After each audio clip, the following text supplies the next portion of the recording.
Hello students, welcome to Physics Pathshala. Today we'll study on mathematical operation on different errors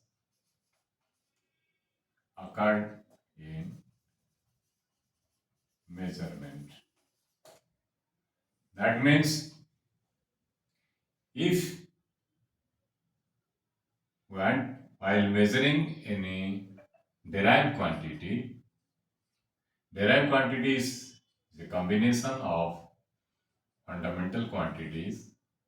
Suppose two quantities are there, fundamental quantity 1, quantity 2, and it is added, then the final error of this derived quantity will be taken into addition of error occurred, absolute error of fundamental quantity 1 and absolute error of fundamental quantity 2. If any quantity, derived quantity, is division or multiplication or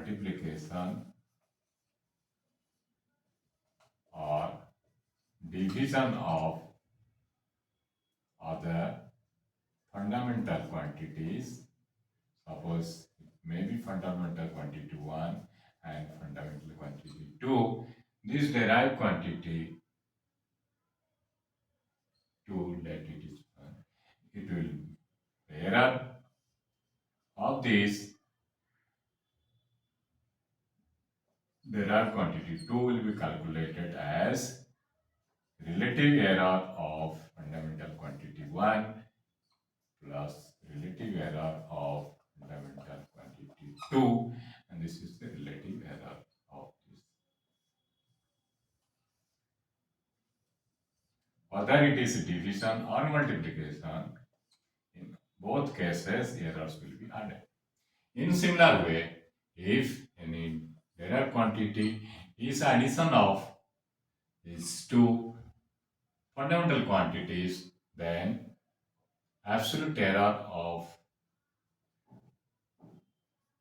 derived quantity 1 will be equal to absolute error of fundamental quantity 1 and absolute error of fundamental quantity 2. If it is other addition or subtraction of two other fundamental quantities, then their error linked to this derived quantity will be addition always. In similar way, if the derived quantity is multiplication or division of other two fundamental quantities, then relative error of the derived quantity will be addition of their individual relative errors. That means for addition subtraction, absolute error will be considered, while multiplication and division, relative error will be considered. Already we are knowing what is absolute error. Absolute error is the mean absolute error of any quantity.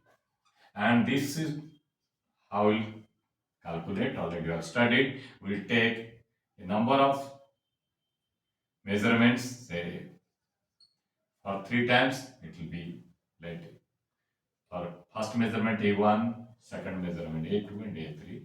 Then we'll find out A mean, that is A1 plus A2 plus A3 divided by 3 for 3 measurements.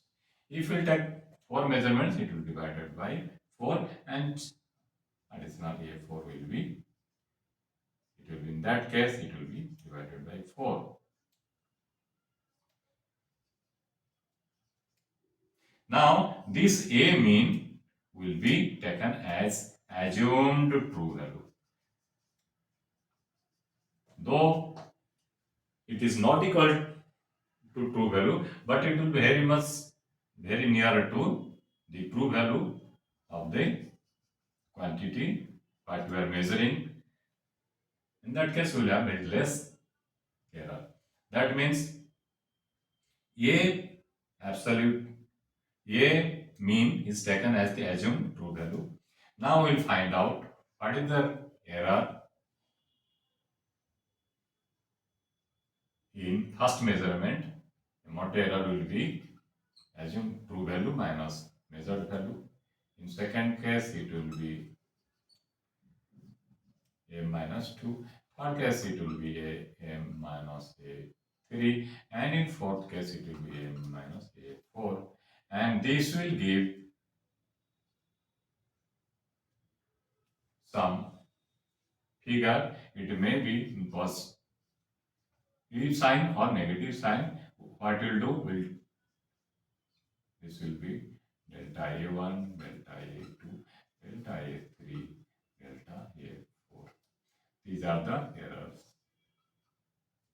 Now what we'll do, we'll take absolute of these errors. Absolute value of errors.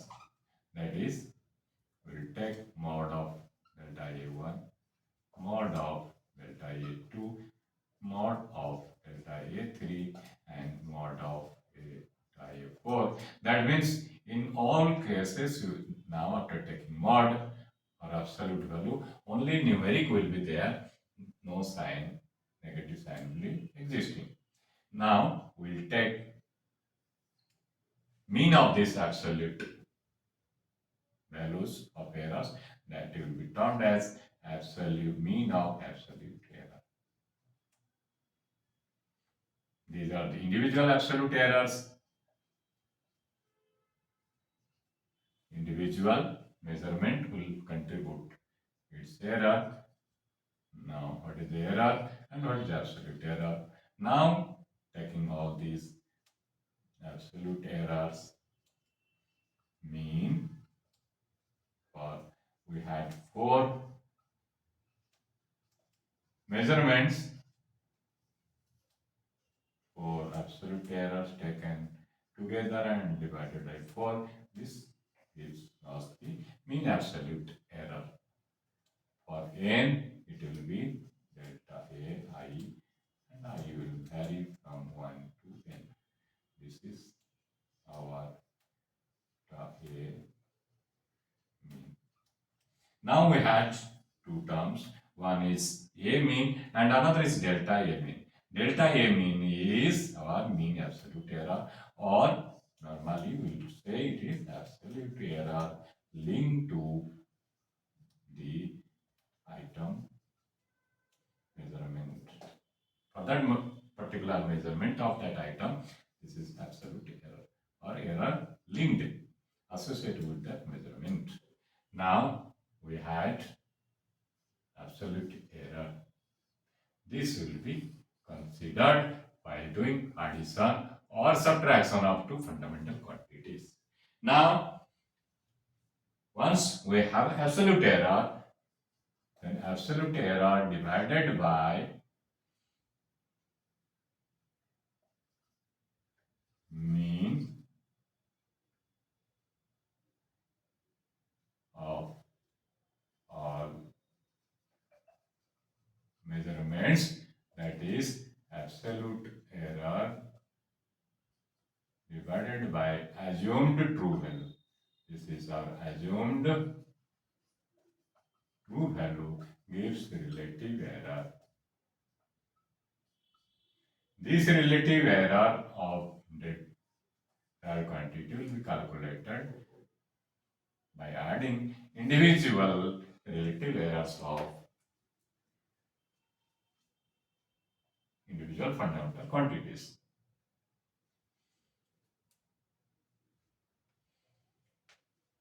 In next class, we will be covering what are the errors associated with measuring instruments.